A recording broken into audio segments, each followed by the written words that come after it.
Hi everyone, this is Devins Financial Weekly Stock Analysis Newsletter. Today is February 1st, 2015. Our newsletter is for your informational purpose only. We're not responsible for your gains or losses. Let's take a look at current market trend and our strategy.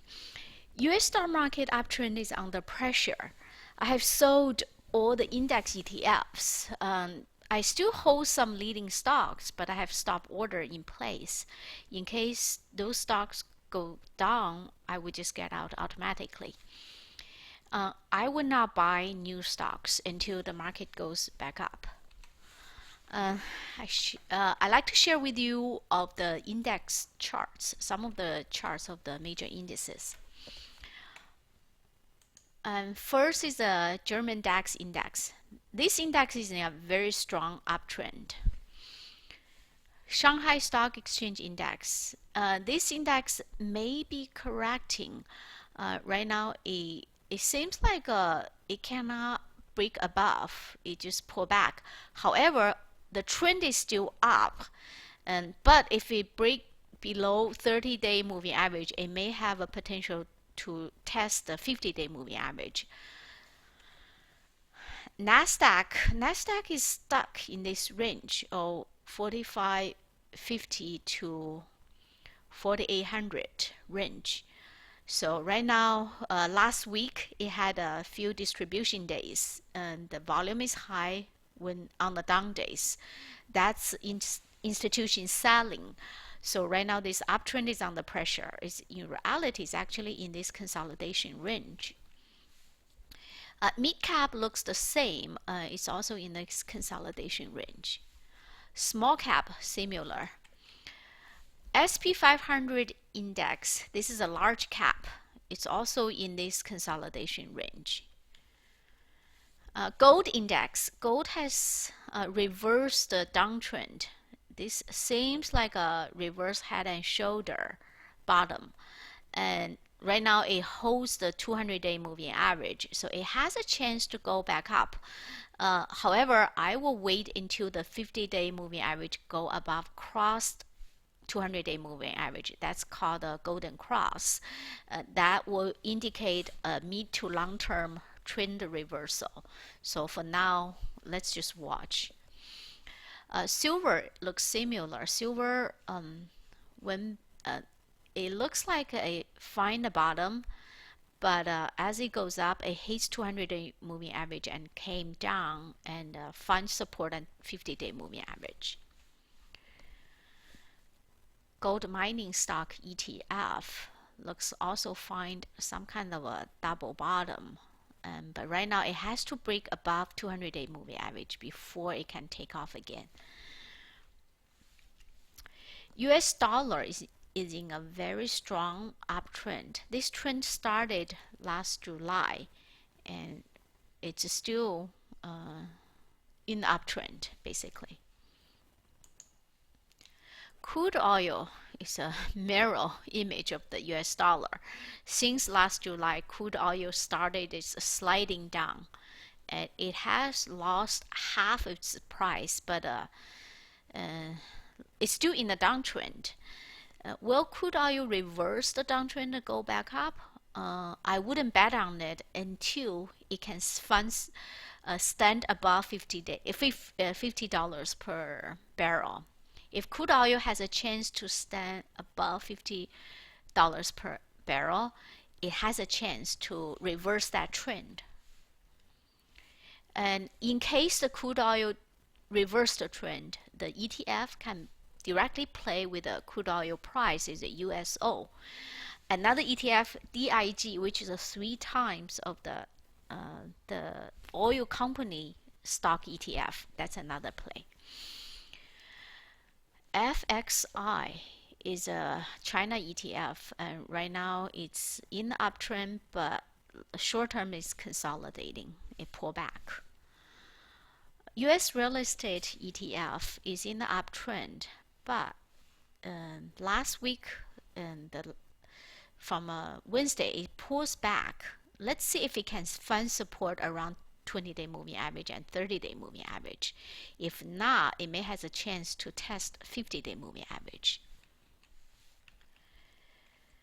Couple, copper ETF is going downtrend.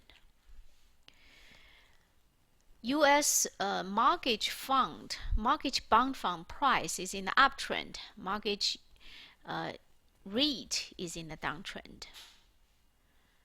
Semiconductor ETF is consolidating right now. It's the same as a NASDAQ. Social media stock ETF still in a downtrend. Solar stock ETF downtrend. Energy stock ETF is in a downtrend, but will it find support and go back up? We don't know yet. Right now, it has to go above 50-day moving average before it can have a chance to go up. Right now, it's under 50-day moving average, so I would consider that a downtrend. Financial ETF, this is a troublesome sign. This is why the market has a trouble. Financial sector usually lead the U.S. market. Right now, financial sector is in trouble. It broke below 50-day moving average. Now it's testing 200-day moving average. If it breaks, then we're just the whole market can be brought down. Next, I'd like to share with you four lists. The first list is the stocks in the uptrend, but they're too extended to buy. Second list are the stocks that broke out and they're still in the buy range, which means they're still within 5% of the breakout pivotal point. Third list are the stocks that are building a base, and the fourth list are the stocks that's in trouble. Okay, let's take a look at the first list. Stocks are too extended. Baojin broke out on Friday and gap up, but if you bought it and open, you're still within the buy range, but by the time it closed, it's just very high. It may have a chance to pull back close to this point, then that's a buy. That would be a buy point. Palo Alto Networks, this guy is in a uptrend, very strong uptrend, but no buy point. If you bought it, congratulations, just hold on to it. And you may want to use 50-day moving average as your stop order. VRX broke out right here. Right now it's too extended. Second list are the stocks that's still within the buy range, which is 5% within the breakout pivotal point. AYI, this is a company that makes a LED product, broke out right here, and right now it's making another flat base here, but it gap up. So as long as it holds this gap, it's a good sign. CMG broke out right here. Right now it pulled back, so it came within the buy range. NOW, ServiceNow, this is a software company, and broke out at $71 and the pullback. Right now it's still within the buy range. NXPI is a semiconductor company. They provide components for Apple Pay. So right now this is within the buy range. Breakout buy pivotal point is right here. So now it pulled back in making another flat base. TTM, Tata Motors, this is an Indian company that makes tractors and trucks. Breakout pivotal point is $48.98, and right now it pulled back. It pulled back and within the buy range. Ultra Salon Cosmetics, and this is making cosmetics product. Right now it's within the buy range. Breakout pivotal point is $134.60. It's actually below the buy point now. Third list are the stocks that's making a base. LinkedIn is making a base. If it can break above $243.35, that would be a breakout pivotal point. Fourth list are the stocks in trouble.